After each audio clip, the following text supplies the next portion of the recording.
Bonjour à tous, j'espère que vous allez excellemment bien. Aujourd'hui, on se retrouve pour parler cyclisme, pour faire la présentation d'une nouvelle course. Présentation de la première flandrienne de la saison. Et oui, le Omloop Het Nieuwsblad, ou le Omloop Het Nieuwsblad. Je sais jamais quand on doit prononcer cette course, c'est toujours un petit peu compliqué. On va revenir un petit peu sur le parcours de cette édition 2025. On parlera de la course femme, de la course homme, on parlera du parcours détaillé. On regardera le palmarès, les différents favoris chez les garçons et chez les filles. Et bien entendu, le programme télé. N'hésitez pas à vous abonner à la chaîne, à réagir dans les commentaires, à mettre un pouce bleu, à partager la vidéo sur les réseaux sociaux, notamment auprès de vos proches. Si vous pensez que ça peut les intéresser, dans les commentaires, n'hésitez pas à me dire, qui sont vos favoris, que ça soit chez les garçons ou chez les filles. Si vous avez les moyens et que vous voulez soutenir mon travail, vous pouvez faire un super thanks, ça se passe dans les commentaires. Vous pouvez également rajouter la petite cloche et cliquer rapidement sur les notifications sur les miniatures. Là, par exemple, il va y avoir pas mal de vidéos. On va avoir le Het Nieuwsblad, Kuurne, surtout samedi. Samedi, ça va être un peu chargé au niveau des vidéos. Voilà, avec Kuurne, avec la présentation de Kuurne, les débriefs. Donc voilà, samedi, dimanche, enfin samedi surtout parce que dimanche, il y a quelques vidéos qui vont être décalées lundi, mais samedi, lundi et peut-être voire mardi, ça va être un petit peu chargé sur la chaîne. Et puis je remercie les gens qui font des super thanks et les gens qui font des efforts également pour cliquer rapidement sur les notifications et sur les miniatures. On commence tout de suite avec le Omloop Het Nieuwsblad, la reprise de la saison belge. Et oui, c'est le redémarrage du calendrier belge qui va nous emmener quasiment jusqu'en octobre. Parce que le calendrier belge est assez dense. Avec ce week-end d'ouverture, donc pour moi, ce week-end d'ouverture, on comprend à la fois le Omloop, on comprend à la fois Kuurne et le Samin mardi, donc ces trois premières courses, cette ouverture de la saison. Ensuite, on aura une pause, même si en Belgique, on aura Jean-Pierre Montserrat notamment le week-end prochain, mais c'est vrai qu'il y a une pause pour la plupart des gros coureurs qui vont aller sur Paris-Nice, sur Tirreno, et ensuite Milan-San Remo, et puis on les retrouvera après Milan-San Remo dès le mercredi qui suit pour Nokele. Toujours compliqué. Déjà compliqué cette épreuve-là parce que on a des différences de niveau qui sont assez nettes entre les coureurs qui sont déjà un petit peu en forme, voire très en forme, et puis les coureurs qui sont encore en phase de reprise. Certains démarrent sur cette épreuve, d'autres ont parfois un jour de course, 2 jours de course, mais pas grand-chose dans les pattes. Donc c'est vrai qu'on a encore un niveau qui est assez hétérogène. Et puis c'est compliqué au niveau du temps, c'est vrai qu'il fait rarement beau. Et puis on a aussi les pavés. Même s'il fait beau, comme il fait frais, les pavés restent souvent très humides. Donc il faut faire attention. Il faut se remettre également dans le coup. Certes, on a fait quelques jours sur les pavés la semaine précédente, on a repéré le parcours, mais quand même, il faut se remettre dedans avec un dossard en course. C'est toujours très particulier les classiques flandriennes, notamment la bagarre avant les secteurs, repasser pas mal de kilomètres de pavés en course sans forcément avoir le choix de sa trajectoire. Il va falloir se remettre dedans. Et puis surtout, faut pas tomber lourdement. Parce que, oui, c'est une course où quand vous tombez, vous pouvez être out pour toute la saison de classique. Florian Sénéchal l'an dernier, c'est ce qui s'est passé. Il tombe sur le Het Nieuwsblad, et tout de suite, il est quasiment... il n'a pas performé du tout de cette campagne de Flandrienne. Les Flandriennes, c'est très court, c'est 1 mois et demi. Donc 1 mois et demi, c'est 6-7 semaines de compétition. Autant vous dire une clavicule. Même si en ce moment on revient vite sur les clavicules, c'est minimum, allez, je vais dire pour reprendre et pour que ça soit en plus solidifié, 4 semaines. 4 semaines, ça vous envoie quasiment sur la fin de cette campagne de classique. Vous ratez le Grand Prix E3, en gros. Donc c'est là-dessus, il va falloir vraiment faire attention de ne pas tomber. Et puis on a souvent des surprises sur cette épreuve.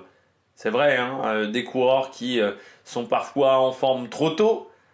Des coureurs qui vont pouvoir se montrer parce que les leaders ne sont pas là. Je pense dans les méga structures comme Red Bull, comme la Visma. Et encore cette année, ça va être compliqué du côté de la Visma, mais du côté de UAE, il y a des places à gagner. sur le reste de la saison de classique flandrienne. Il y a aussi des coureurs qui vont se tester sur cette épreuve, qui vont se dire ah bah je tente pour ma première fois les classiques flandriennes, donc faut voir. Et puis oui, il y a des coureurs qui peuvent obtenir des belles opportunités en termes de résultats. C'est pas toujours intéressant par contre de la remporter. Si on regarde quand même les derniers vainqueurs, on peut pas dire que derrière ils nous aient émerveillés sur leur campagne de classique, parce que ça montre que tu es en forme très tôt.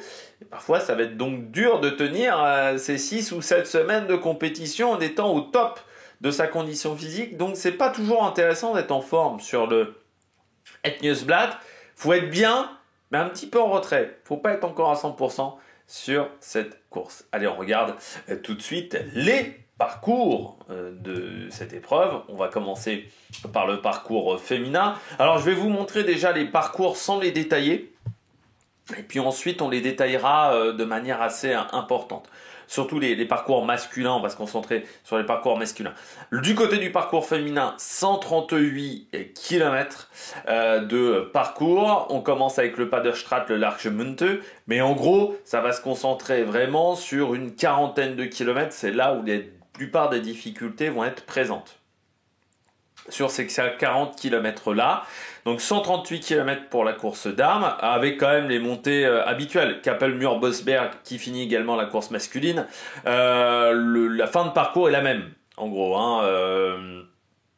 C'est sur la première partie où c'est un peu plus simple et surtout, il y a moins de kilomètres, tout simplement. On retire une soixantaine de kilomètres entre les deux courses.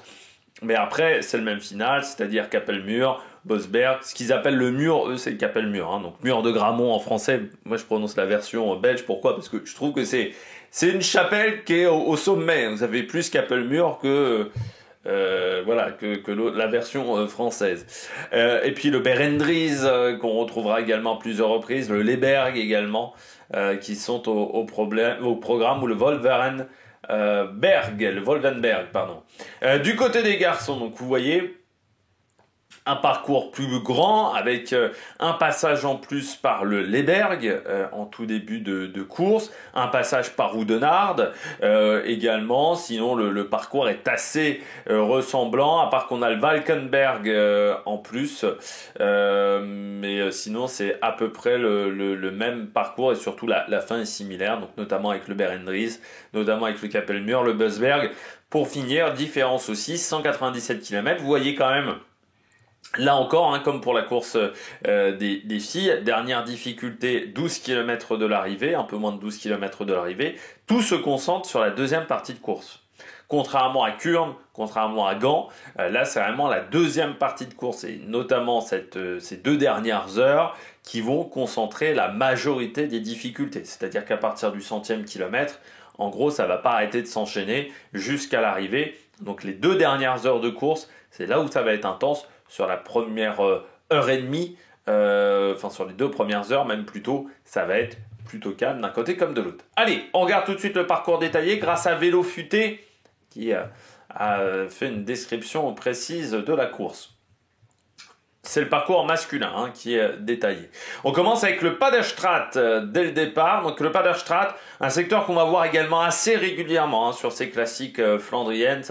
C'est comme le Marlborough-Straat. C'est des secteurs un petit peu classiques. Le Paderstraat, premier passage à 163,8 km de l'arrivée. C'est un secteur plat, totalement plat, 0,6% de pourcentage moyen, c'est plat, donc c'est un secteur pavé de 1500 mètres. Vous voyez, le pavé est propre sur la petite photo ici.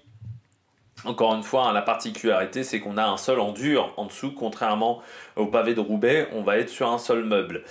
Le Hagweg, donc là aussi, on est sur un secteur plat, donc le Hagweg, 147 km. Particularité 2000 mètres, donc c'est assez long pour la Belgique quand même. Première partie en descente, donc c'est-à-dire que ça va plutôt arriver assez vite. Et ensuite, sur la deuxième partie, on est sur du plat pour cette côte qui sera donc 20 km, un peu moins, une quinzaine de kilomètres même après le Paderstraat. On enchaîne avec le Leberg pour ces 3 premières difficultés de début de course. Le Leberg est un mont mais qui n'est pas pavé, c'est un mont goudronné. Donc ça se passe plutôt pas trop mal, 4,2%, 950 mètres. On réattaque là la dernière partie de course, je vous disais, donc cette deuxième moitié de course et ces 100 derniers kilomètres par le Langemund, 2500 mètres, secteur pavé tout plat. On enchaîne avec un deuxième passage par le Hagweg. Vous voyez, donc on est plutôt à travers les champs, un secteur un peu plus sale, comme on peut le voir aussi sur cette photo, c'est un petit peu plus sale. Le chat a décidé d'aller dans la litière. C'est un secteur de 2000 mètres de nouveau, et puis un nouveau passage par le Leberg. Et c'est à partir du Leberg où vraiment, là, ça va commencer à être difficile dans cette journée. Toujours un mont goudronné. Du côté du Leberg, enchaîné avec le Valkenberg, qui est un mont également qui est goudronné, le Valkenberg. Différent de la ville de Lamstel, pour ceux qui veulent savoir, le Valkenberg. Là, on sera à 68 km de l'arrivée, et puis ensuite, ça va s'enchaîner quasiment jusque dans le final. Valkenberg, Leberg, vous voyez, à partir du Hagweg, là, ça s'enchaîne quasiment jusqu'au bout. C'est-à-dire que on est à 80 bornes de l'arrivée, ces 2 dernières heures de course, c'est là où vraiment vont se faire les plus grosses difficultés du parcours. Donc avec le Valkenberg, passage à pourcentage moyen, 8,1%, donc c'est plus compliqué que le Leberg. Ça reste quand même très court, seulement 540 mètres, donc ça permet pas de faire facilement de grandes difficultés. Et puis on continue avec le Heikenberg avec notamment un début de montée qui est assez compliqué dans ce mont pavé, qui dure 1200 mètres. C'est vraiment là où on peut faire des différences déjà à 55 bornes de l'arrivée, essayer de faire un énorme écrémage qu'on n'aurait pas pu faire auparavant. C'est là où on va essayer de faire un écrémage et les coureurs qui ont été en difficulté déjà dans le Valkenberg et dans le Leberg seront là encore plus en difficulté dans cette montée. Le final par contre est plutôt plat du côté du Heikenberg. On enchaîne avec le Wolvenberg, passage à 52 km 500 de l'arrivée, 645 mètres. Là aussi sur cette première partie de montée, c'est là où ça va être le plus compliqué avec les plus gros pourcentages. Moyenne à 7,9. Mais comme vous voyez sur la fin, c'est plutôt léger. Donc là, on est aux alentours de 10-11% du côté de ce passage-là en tout début de montée. 645 mètres. Mont qui n'est pas pavé. On enchaîne avec le Holleweg.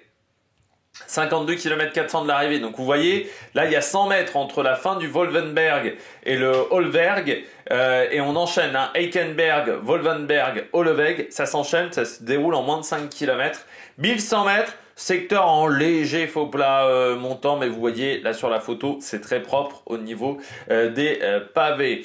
Le Karel Martelstraat qui s'enchaîne aussi, tout ça s'enchaîne. 1 km 2 à 51,2% de l'arrivée, secteur plutôt en descente, avec un pavé un peu moins propre. Alors la photo est un petit peu plus terne aussi, mais un pavé qui semble légèrement plus cassant du côté du Karel Martelstraat. Le Jägerig, là aussi un secteur extrêmement plat, le Jägerig, mais encore une fois, tout s'enchaîne. En moins de 10 km, on va enchaîner le Heikenberg, Wolvenberg, Holleweg, Karel Martelstraat, Jägerig. Ça va se dérouler en moins de 10 km. Donc c'est vraiment hyper intense, ce qui veut dire que on peut avoir des crevaisons. Ça va être très compliqué de remonter. Le peloton va être en file indienne et en plus très dur de s'hydrater et de manger à ce moment-là. Il faudra anticiper aussi parce que c'est très compliqué de boire et de s'hydrater sur les pavés. Et comme là, on a très peu de temps entre chaque secteur, ça va vraiment pas être évident. Le Jägerig, 800 mètres plat. Le Molenberg, là c'est en montée. Un secteur de 463 mètres précisément à 7% de moyenne. Là, on est à 42 km 500 de l'arrivée et on va encore enchaîner avec un nouveau passage par le Hagweg. Ça sera le 3e passage par ce secteur pavé de 2000 mètres. Puis un 3e passage et dernier passage du côté du Leberg. Et après le Leberg, on attaque la dernière difficulté avec le Berendries. C'est plutôt long le Berendries du côté des montées, même s'il n'est pas pavé, avec 940 mètres à 7% à 31 km de l'arrivée. On enchaîne avec le Everenberg, là aussi une montée un petit peu plus longue mais beaucoup plus plate, c'est vraiment pas extrêmement compliqué. Le Everenberg avec 1268 mètres sur 3,6% et puis bien entendu l'enchaînement qui là fera les derniers écarts du côté de cette journée. C'est surtout là où vont se faire les différences. L'enchaînement Kapelmur 9,3%, 475 mètres, c'est court mais intense le Capelmur. Et puis avant, ça commence déjà à grimper. C'est-à-dire que ça grimpe avant. Là, on vous prend vraiment que le Capelmur, mais avant, il y a déjà des difficultés. Et puis, le Bosberg, le chat a décidé de sortir de la litière. Normalement, on va être tranquille. Du côté du Bosberg, eh bien, 980 mètres, 5,8%. Et puis, à la fois le Capelmur et le Bosberg, le pavé est pas extrêmement simple. Pas facile. Donc c'est surtout là où ça va se passer. C'est Capelmur, Bosberg. C'est là où on aura les dernières différences. Je pense qu'on aura encore pas mal de monde avant le Capelmur. On aura encore, je pense, facilement 40-50 coureurs. Et après, l'enchaînement des deux va faire extrêmement mal. On regarde tout de suite la météo du côté de cette journée. Une météo, on va prendre la carte tout simplement, ça va être plus facile. La météo ciel qui va osciller entre soleil et gros passages nuageux, mais ces passages nuageux qui ne vont pas apporter de pluie. Ça, il faut l'avoir en tête. On va avoir un temps extrêmement sec du côté de cette journée. Donc, gros passage nuageux, mais un temps sec. Par contre, un temps frais. Pourquoi le temps sera frais? Déjà, les températures, seulement entre 5 à 7 degrés, pardon. Mais surtout, un vent de nord-est qui va encore refroidir le temps et qui va refroidir encore plus les coureurs avec un ressenti qui sera donc encore plus frais que véritablement les températures qu'on en aura sur le parcours et un vent entre 15 et 30 km/h. Donc un vent de nord-est, là vous voyez, la course est bien, on a la carte qui est bien positionnée, donc vent de nord-est, vent qui va taper comme ça, donc plutôt favorable sur les secteurs pavés, sauf sur la fin, où là on aura un vent qui sera vraiment défavorable sur la dernière partie de course, donc vraiment à partir du Berenries jusqu'à Ninove, on aura un vent qui sera très défavorable, ce qui pourrait permettre à des regroupements de se faire, même si ça arrive assez rarement, mais ça va nous rendre la fin de course encore plus difficile avec ce final en vent défavorable, hein, donc il faudra faire attention. La course des filles aura un temps qui sera similaire, ça c'est important de le signaler. On passe tout de suite à l'histoire de cette épreuve, et du côté de l'histoire de cette épreuve, eh bien on va regarder le palmarès de cette course. Et du côté du palmarès, eh bien, on va commencer par la course des garçons avec un Omloop et Nieuwsblad l'an dernier remporté par Jan Tratnik, hein, ce fameux match face à Nils Politt, enfin match. Voilà, Nils Politt avait bien fait le job pour Jan Tratnik, hein, comme d'habitude, j'ai envie de dire, avec un Nils Politt qui m'avait bien énervé ce jour-là. Van Aert avait fini 3e. Ensuite, en 2023, c'est Van Baarle qui s'impose devant Arnaud Delis et Christophe Laporte. Van Aert, lui, avait gagné en 2022 devant Sonny Colbrelli et Greg Van Avermaet. Parmi les surprises, les vainqueurs un petit peu surprises, Ballerini, par exemple en 2021, Jasper Stuyven en 2020. Stybar, ça devait être une des dernières grosses victoires de Zdeněk Stybar en 2019. Mais Jan Stannard, par exemple, avait fait le doublé 2014-2015. 2015, il avait réussi à battre à la fois Terpstra, à la fois Tom Boonen de la Quick-Step. C'était bien raté. Ce jour-là, on a eu un doublé de Van Avermaet également. Mais il y a quelques surprises, notamment Philippe Gilbert aussi en 2006. Hein, c'était une surprise à l'époque qui avait réussi à remporter cette course. Donc voilà, soit on arrive à s'en sortir, soit on a quand même des coureurs qui arrivent à surprendre. Je pense Nick Nuyens en 2005, Seb Van Mark en 2012. À l'époque, il n'était pas extrêmement connu, Seb Van Mark encore en 2012. Donc voilà, on peut vraiment faire des gros résultats sur cette épreuve et on peut avoir des grosses surprises et des mecs qui se révèlent aussi sur ce week-end d'ouverture et qui arrivent à s'imposer derrière. Parmi la course elle existe depuis 45, c'est Jan Bogart qui s'était imposé la première fois, et du côté des Français, on a rarement été en réussite sur cette épreuve, et je crois que même nous n'avons jamais gagné. Deuxième place de Moncassin en 94 par exemple, donc il y a eu podium pour Christophe Laporte, et je crois que c'est tout du côté des Français. Voilà, c'est une course qu'ils ont réussi assez peu. Il y a eu Duclos Lassalle également en 80 qui avait fait une deuxième place, mais c'est pas forcément la course. On a eu le plus de réussite. Chez les filles, la course est bien entendu est plus récente, c'est pas vraiment normal, mais du côté du cyclisme féminin, la course est plus récente. Avec la victoire l'an dernier de Marianne Vos devant Lotte Kopecky et Elisa Longo Borghini. Marianne Vos qui avait fait une très grande saison de classique. Kopecky avait remporté en 2023 face à Viba Sebastianelli. Kopecky qui ne sera pas au départ, je crois, si je ne me trompe pas. Van Vleuten, elle a gagné devant Vollering et Lorena Vibes. Et puis Anna van der Breggen s'était imposée en 2021 face à Emma Norsgaard et Amy Peters. Pas de Françaises non plus qui sont déjà montées sur le podium sur cette épreuve. C'est pas une réussite non plus du côté des Françaises sur ces épreuves flandriennes, j'ai envie de dire, hein, du côté du cyclisme féminin. C'est pas encore là où on a les meilleurs résultats. On regarde la liste de départ du côté de la course féminine. Eh bien, on aura du beau monde au départ avec Lorena Wiebes du côté de la SD Works, avec Misha Bredewald également du côté de la Canyon SRAM. On aura Nevia Doma ou encore Chiara Consoni, la sprinteuse italienne du côté de la FDJ Suez. Demi Vollering sera au départ avec Juliette Labousse. Ou encore, Amber Crack, Edge Insurance vient avec Justine Guéquiereux. Ou encore Ilse Plumers ou Gladys Verhulst. Du côté de la Ceratizit, on vient avec Dixline Miermont, je n'arrive toujours pas à le prononcer correctement, et Francisca Braubeu.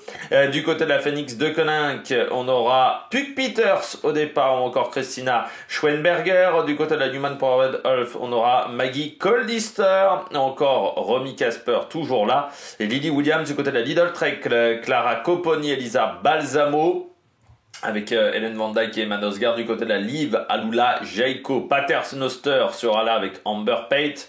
Du côté de la Movistar, on aura Magalaesh et Yelena Eric avec Lippert et Reusser. Du côté de la Roland, eh bien Giuliani sera au départ, et puis Zwinkels également. La Picnic Postenel vient avec Pfeiffer Gorgi notamment, ou Francisca Kor. Du côté de la Team Visma Lisebike, eh bien on vient avec Eva Van Act ou encore Margot Vigier, mais pas véritablement de grands noms au départ. La UAE vient avec Persico ou encore Eleonore Backstedt. Du côté de la Uno X, on vient avec Confalonieri ou encore Suzanne Anderson. Du côté de la EF, on vient avec Nida Berton ou encore Nina Kessler. Il y aura Sarah Roy également. La Volker Wessel vient avec Valérie Demey. Notamment la Arkea vient avec Lotte Klaes, Michaela Drummond ou encore Emilia Fallen. Du côté de la Cofidis, on vient avec Eugénie Bugiac ou encore Julie Bégaud. La Saint-Michel, la préférence Home Aubert 93 vient avec Alison Invoine. Du côté de la Wingspace Orange Seal, eh bien on vient avec Marie-Morgane Le Dumph. Notamment du côté de la B-Pink, Andrea Casagranda.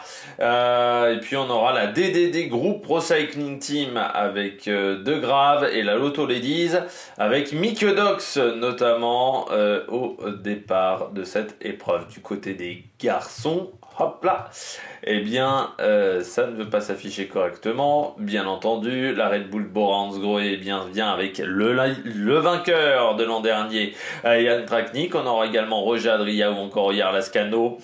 Du côté de la Visma Lisebike, on vient avec Wout van Aert ou encore Victor Kampenarts et Matteo Jorgensen au départ. Du côté de l'Alpecin de Koninck, Jasper Philipson, Kellen Groves ou encore Sylvain Didier, Johnny Vermersch. Du côté de l'Intermarché, Arne Marit, Adrien Petit. Mais pas de Binyam Girmay, qui a eu un enfant, Binyam Girmay, donc il est avec sa femme. Du côté de Soudal Quickstep, eh bien Yves Lampart sera au départ avec Paul Magnier, notamment Idris Van Gestel. Du côté d'Arkea BNB Hotel, Jente Bierman, Samori Capiot ou encore Florian Sénéchal. La Bahreïn Victorious vient avec Matej Moric ou encore Andrea Pasqualone et Fred White. Du côté de la Cofidis, on vient avec Dylan Tuns, Brian Cocard ou encore Ludovic Rovit. Du côté de la Decathlon, on vient avec Oliver Nezen, Stéphane Bisseger ou encore Rasmus Pedersen, une équipe assez jeune. Du côté de cette formation, il y aura également Sander de Pestel. Du côté de l'AEF, Kasper Asgreen, Albanese au départ, ou encore Madis Mikkel et Marine Vandenberg, le néerlandais. Du côté de la Groupama, Stephen Kung sur la bike, Lewis Aski, ou encore Clément Russo. La Ineos Grenadiers vient avec Bob Jungels, avec Joshua Tarling, mais pas de Magnus Sheffield, pas d'Axel Lawrence également. La Lidl Trek vient avec Jasper Stuyven ou avec Edward Tuns, mais pas de Milad. Pas de Pedersen, on aura quand même Tim Tottenberg, on verra ce que ça donnera.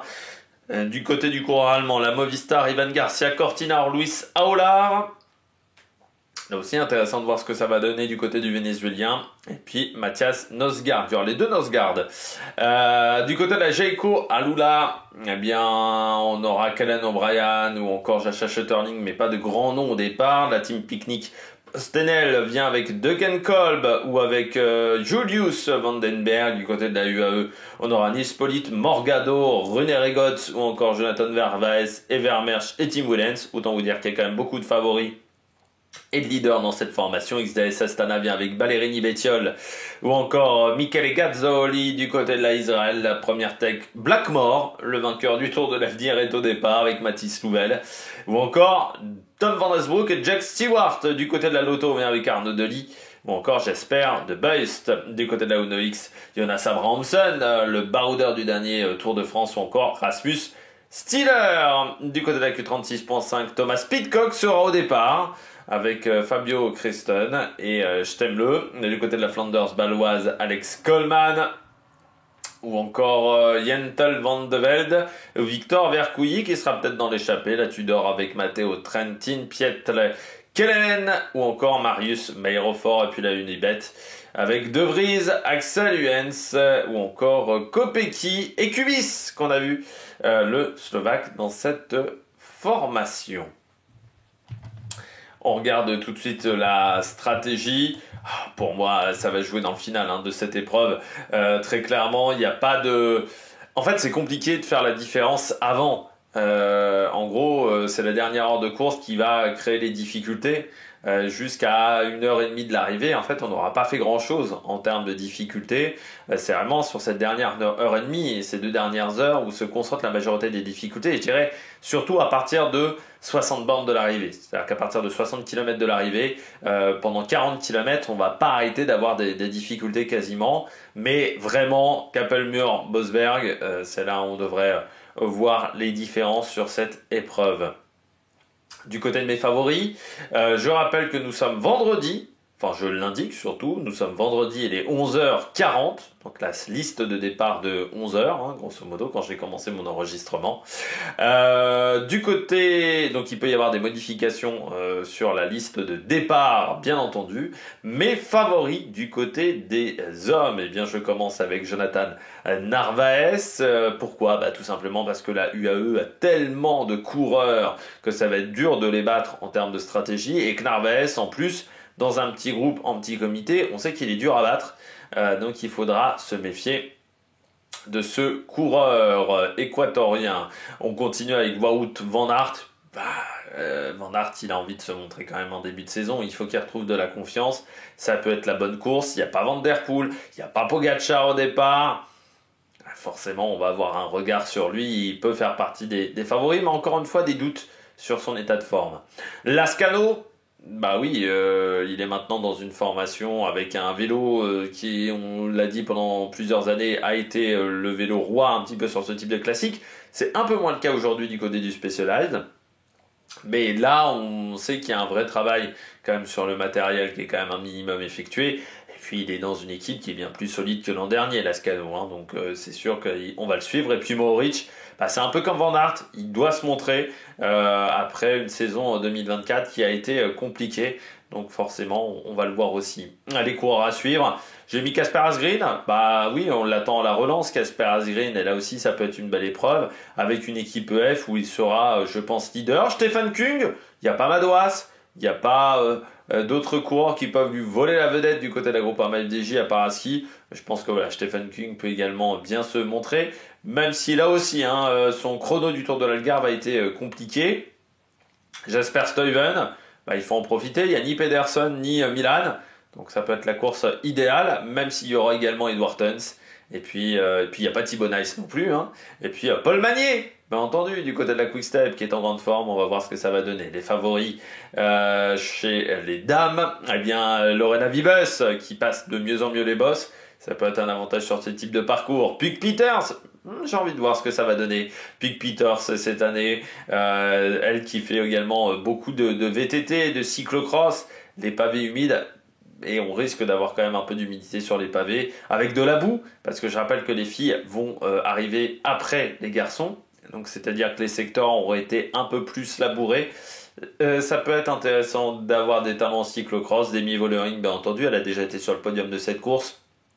Avec une FDJ à son service, ça va être intéressant. Et puis Sylvia Persico, parce que du côté de la UAE, on est en forme, on a bien progressé pendant l'hiver. Du côté de la UAE avec Persico, elle a été performante sur l'UAE Tour. Il y a eu une démonstration également de cette formation, donc il faudra suivre cette concurrente qui fait également du cyclocross. Et puis à suivre, eh bien Marlène Reusser, changement d'équipe. J'attends de voir ce que ça va donner. Victoire Berthaud pour la France, c'est peut-être la seule chance de bons résultats. Et puis Thalita de Jong qui a déjà été performante sur des classiques flandriennes. Du côté des horaires, programme télé, et bien sûr Max et Eurosport 2 à partir de 13h30, la course farm à 16h. Du côté de la chaîne L'équipe, il faudra aller sur la plateforme, je pense l'équipe 1, avec une course diffusée à partir de 13h40. À 17h, il y aura la rediffusion à la télévision de cette course. Pas d'infos sur la course femme du côté de la chaîne L'équipe, donc je ne suis pas sûr qu'il la diffuse, la course féminine. Je pense qu'il se contente que de la course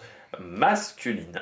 Eh bien, nous, on se retrouvera le soir pour faire le débrief de cette épreuve masculine. La course féminine, ça sera, je pense, plutôt lundi ou mardi. D'ici là, n'hésitez pas à vous abonner à la chaîne, à réagir dans les commentaires, à mettre un pouce bleu. Il va y avoir également la présentation de la Drôme Classique aujourd'hui ou demain. Et je pense aujourd'hui, parce qu'au bout d'un moment, en fait, sinon, ça va être un peu compliqué sur la chaîne. Et puis, il y aura Kurn, Bruxelles, Kurn. Ça sera samedi pour la présentation de cette épreuve, samedi matin. Allez, n'hésitez pas à vous abonner à la chaîne, à réagir dans les commentaires et à mettre un pouce bleu. Allez, ciao ciao sur l'Amérique Production.